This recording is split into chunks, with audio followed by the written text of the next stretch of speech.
Director Gosavi sir आणि सर्व कर्मचारी वृंद.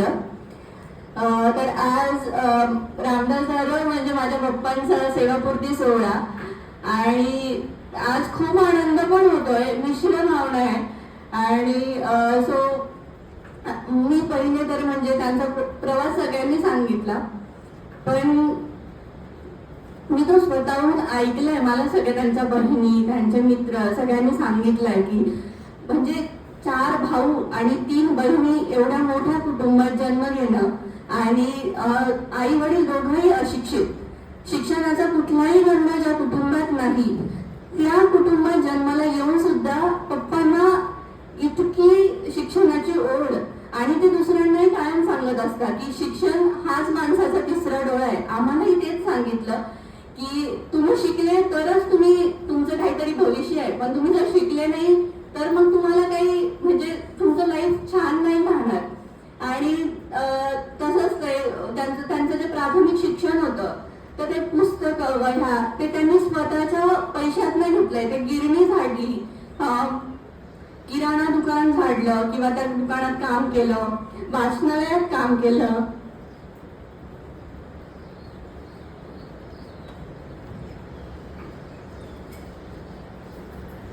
पण त्यांनी स्वतःचं शिक्षण पूर्ण केलं आणि 10वी नंतर त्यांनी डिस्टिंक्शन मधनं उत्तीर्ण झाले. ही खूप मोठी गोष्ट आहे, कारण एवढ्या प्रतिकूल परिस्थितीतून शिक्षण घेऊन त्यांनी एवढे मार्क्स मिळवणं, एवढं म्हणजे शाळेत सुद्धा ते म्हणजे ते ज्या शाळेत शिकले त्या शाळेत मी शिकली आहे आणि एवढ्या चांगल्या शाळेत ते पहिल्या 5 मध्ये असायचे.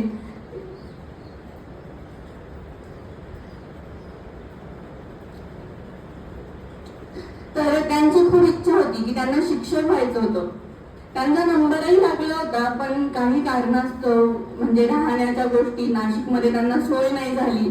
तिथून ते परत रिटर्न बिगर टिकटी ते ट्रेनने निफाडला गेले आणि तरी त्यांनी सोडून नाही दिलं की आता माझा डीएडला नंबर नाही लागला, मी काय शिकणार नाही आता.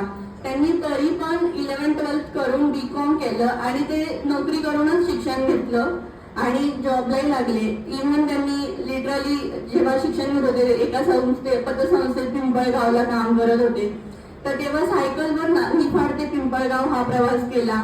आणि त्यांनी ते आणि ते खूप धोरणी, म्हणजे त्यांचं महत्वाचं गोष्ट की त्यांच्या डोक्यात ते फिट होतं की मला शिक्षक व्हायचं होतं पण मला होता नाही आलं. तर त्यांनी लग्न करताना त्यांची ती एक अट होती की त्यांनी DED झालीच मुलगी सोबत लग्न करेल, ही त्यांची एक इच्छा होती मनात आणि त्यांनी ती पूर्ण केली. आई जेव्हा म्हणजे लग्न करून आली तेव्हा जॉबला नव्हती, पण तिला पण इतका सपोर्ट केला की नाही तू कर, तू एक्झाम दे, होईल. आणि ते झालंही. आणि त्यांनी ते स्वतःचं स्वप्न तिच्या याच्यात बघितलं की शिक्षक असताना जी सेवा करते त्यात बघितलं आणि तिला इतकं सपोर्ट केला की म्हणजे त्यांचं हस्ताक्षर म्हटलं तर इतकं सुंदर आहे की तो त्यांच्यासाठी दागिना आहे. आणि असं म्हणतात की माणसाचं जे व्यक्तिमत्व असतं ते आपल्या हस्ताक्षरात उतरत असतं आणि खूप छान हस्ताक्षराची देणगी ही मला पण त्यांच्याकडनंच मिळाली आहे. त्यांनी त्या सगळ्या कलेचा आईला सुद्धा इतका सपोर्ट दिला की शैक्षणिक साहित्य असेल ते बनवणं झालं की ते स्वतः घेऊन बसायचे की हा आपण हे करू. म्हणजे त्यांच्या डोक्यात ते होतं की मी विद्यार्थ्यांसाठी काहीतरी करावं. त्यांनी ते सुद्धा केलं. आणि नंतर जेव्हा मी पण मोठी होत होती तेव्हा मला कुठल्याच गोष्टीची कमी नाही पडू दिली. म्हणजे अभ्यासात असेल किंवा मी काही मागितलं, काही गोष्ट त्यांना शक्य नसतील तर त्यांनी समजून पण सांगितलं की हे बघ सायली, हे नाही होणार आता आपल्याकडनं पॉसिबल, पण तू वेट कर, आपण थोड्या दिवसांनी घेऊ, असं प्रेमळ शब्दात पण समजून सांगितलं.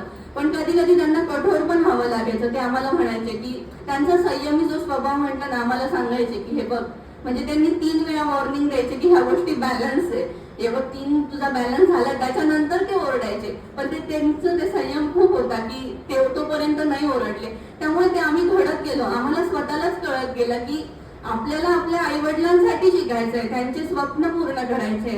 आणि कुठेतरी मला वाटतंय की आय थिंक ते झाले कम्प्लीट असं मला वाटतंय. त्यांना काय वाटतं अजून माहित नाही. तर आणि नंतरही म्हणजे कधी कधी आपण असं डिप्रेस असलो किंवा आयुष्यात खूप निगेटिव्हिटी आली, काही असतात गोष्टी की अरे आपल्या सोबतच असं का होतंय, पप्पा आम्हाला नेहमी हेच सांगतात, अरे ये दिन भी चले जाएंगे. तर सुख आणि दुःख हे आयुष्यात येतच असतं, पण पप्पांनी हे शिकवलंय की दोन्ही दिवस कंटिन्यू नसतात. जेवढे सुखाचे येतात त्याच्यात थोडे दुःखाचे क्षण येतात, तुला कुठे कॉम्प्रोमाइज करावं लागेल. पण हे दिवसही तू असं समज की अरे हे पण जातील निघून, पण आपल्या आयुष्यात चांगले दिवसही येतील. खचायचं नाही, पूर्ण वेळ काम करायचं. आणि त्यांनी जे प्रामाणिकपणे इथे सेवा दिली आहे, त्यांनी पतसंस्थेत काम केलं, नंतर के बाग शिक्षण संस्थेत काम केलं आणि इथे काम केलं.